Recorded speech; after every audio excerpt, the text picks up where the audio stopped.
Hi, Freddie. I'm back to read you another chapter, actually, chapter 3 this time, of The Lion, the Witch, and the Wardrobe. Um, and if you remember right, in the first couple chapters, we were first introduced to Edmund, Lucy, Sarah, and Peter. They are brothers and sisters who were sent to live with a, an uncle. Who was very old and he lives in the country because living in the city, his parents were afraid that the city was going to be bombed because it was a big city, and this was set back in World War I, I believe. And so they wanted kids to be safe, so they sent them away to live with this uncle. And this uncle lived alone in this big old mansion of a house. It had so many rooms, and they only had like a a maid and two or three other servants. So don't we haven't even met yet. And the uncle in the first chapter, the kids wanted to set out and explore. And in the second chapter, they finally did get a chance to explore, but they explored in the mansion because it was raining out. And so they went into this one room, and Lucy stayed behind and wanted to just rub her face into the furs in the wardrobe. And so ended up walking through the wardrobe, and she ended up getting going into Naria, and she met an, a mule, which was like a part goat, part man. Um, and then she came back, and this is where they actually ended up coming. She came out, and let's see what happens with this one. Edmund and the wardrobe. So maybe Edmund is going to go in there now. Lucy ran out of the empty room into the passage and found the other three. It's all right, she repeated. I've got back. What on earth are you talking about, Lucy? Said Susan. Why, said Lucy in amazement. Haven't you been wondering where I was? So you've been hiding, have you? Said Peter. Poor old Lou, hiding and nobody noticed. You'll have to hide longer than that if you want people to start looking for you. But I've been away for hours and hours, said Lucy. The others all stared at one another. Batty, said Edmund, tapping his head. Quite batty. What do you mean, Lou? Said Peter. What I said, answered Lucy. It was just after breakfast when I went into the wardrobe, and I've been away for hours and hours, and had tea, and all sorts of things have happened. Don't be silly, Lucy, said Susan. We've only just came out of that room a moment ago, and you were there then. She's not being silly at all, said Peter. She's just making up a story for fun, aren't you? Aren't you, Lou? And why shouldn't she? No, Peter, I'm not, she said. It's it's a magic wardrobe. There's the wood inside it, and it's snowing, and there's a faun and a witch, and it's called Naria. Come and see. The others did not know what to think, but Lucy was so excited that they all went back with her into the room. She rushed ahead of them and flung open the door of the wardrobe and cried, Now go in and see for yourselves. Why, you goose, said Susan, putting her head inside and pulling out the fur coats apart. It's just an ordinary wardrobe. Look, there's the back of it. Then everybody looked in and pulled the coats apart, and they all saw, Lucy herself saw, a perfectly ordinary wardrobe. There was no wood and no snow, only the back of the wardrobe with hooks on it. Peter went in and tapped his knuckles on it to make sure that it was solid. A jolly good hoax, Lou, he said as he came out again. You have really taking us in, I must admit. We half believed you. But it wasn't a hoax at all, said Lucy. Really and truly. Really and truly. It was all a different, it was all different a moment ago. Honestly, it was. I promise. Come, Lou, said Peter. That's going a bit far. You've had your joke. Haven't you better drop it now? Lucy grew very red in the face and tried to say something, though she hardly knew what she was trying to say, and burst into tears. For the next few days, she was very miserable. She could have been, she could have made it all up with the others quite easily at any moment if she could have brought herself to say that the whole thing was only a story made up for fun. But Lucy was a very truthful girl, and she knew that she was really in the right, and she could not bring herself to say it. The others, who thought she was telling a lie, and a silly lie too, made her very unhappy. The two older ones did this without meaning to do it, but Edmund could be spiteful.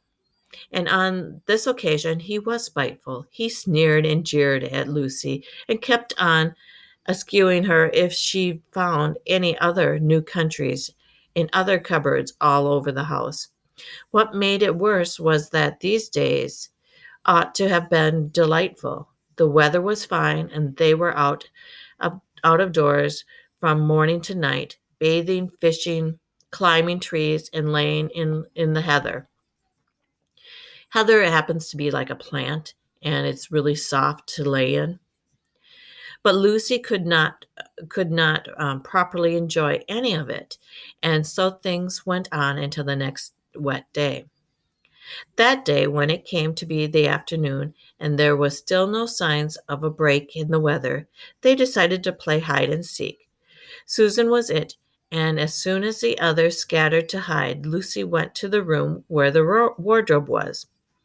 Did not mean to hide in the wardrobe because she knew that would only set the others talking again about the whole wretched business.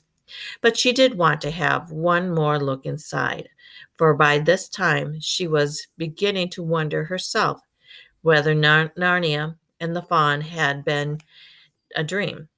The house was so large and complicated and full of hiding places that she thought she would have had time to have one look into the wardrobe and then hide somewhere else.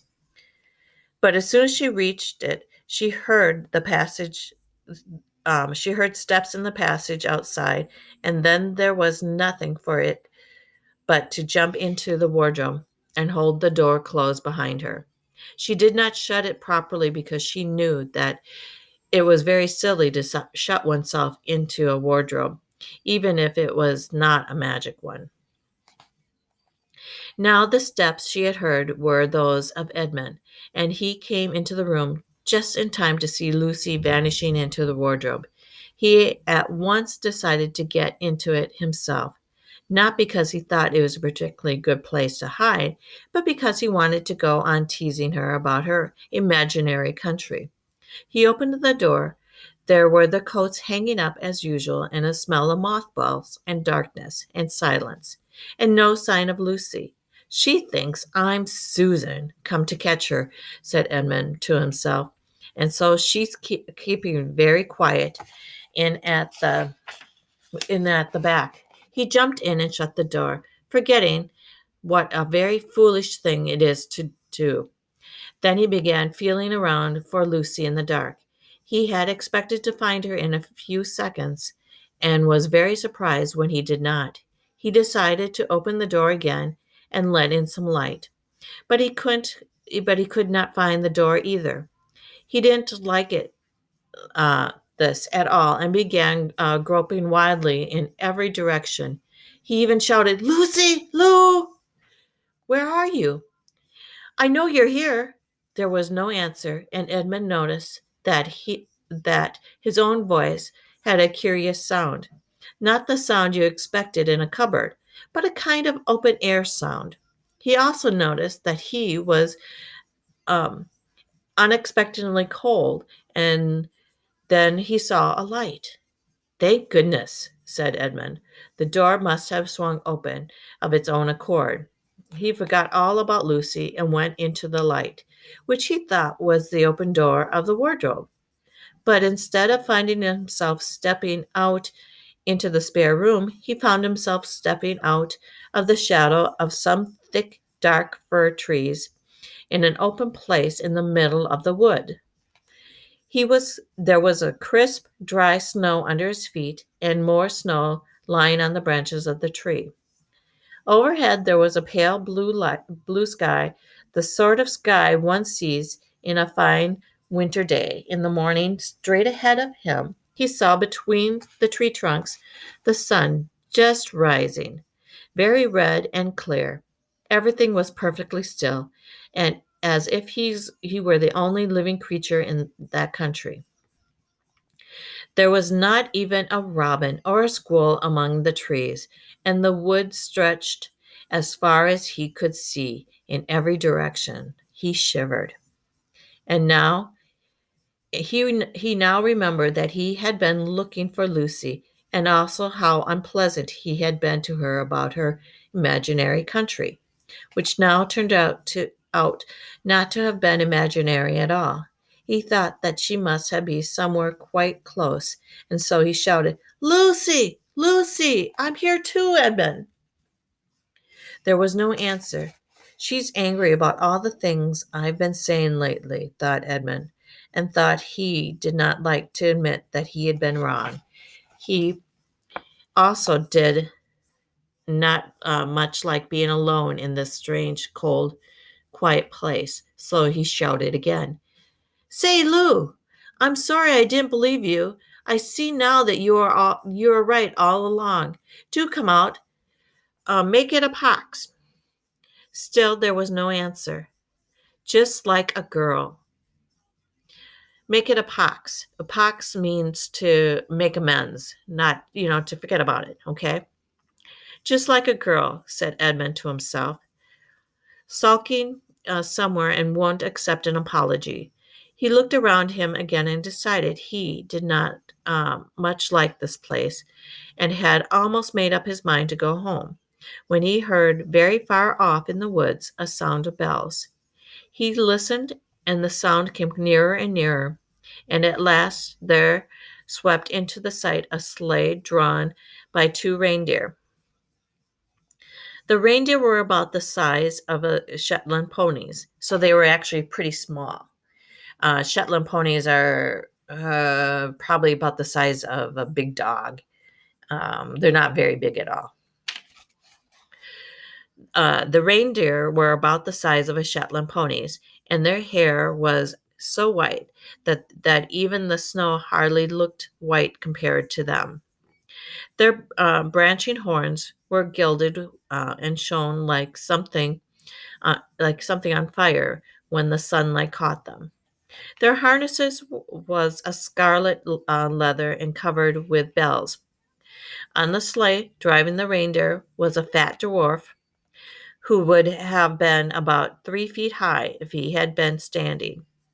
He was dressed in a polar bear's fur, and on his head was a red hood with a long gold tassel hanging down from its point. His huge beard covered his knees and served him instead of a rug. But behind him, on a much higher seat in the middle of the sleigh, was a very different person. A great lady, taller than any woman that Edmund had ever seen. She also was covered in white fur up to her throat and held a long, straight gold wand in her right hand and wore a gold crown on her head. Her face, white, not merely pale, but white like snow or paper. See, this is the picture.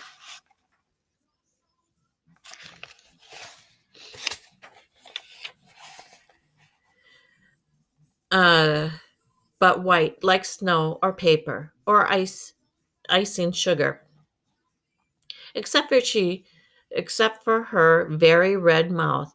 It was a beautiful face in other respects, but proud and cold and stern. The sleigh was a fine sight as it came sweeping towards Edmund, with the bells jingling and the dwarf cracking the whip and the snow flying up on each side of it. Stop, said the lady, and the dwarf pulled the reindeer up to as sharp that they almost sat down.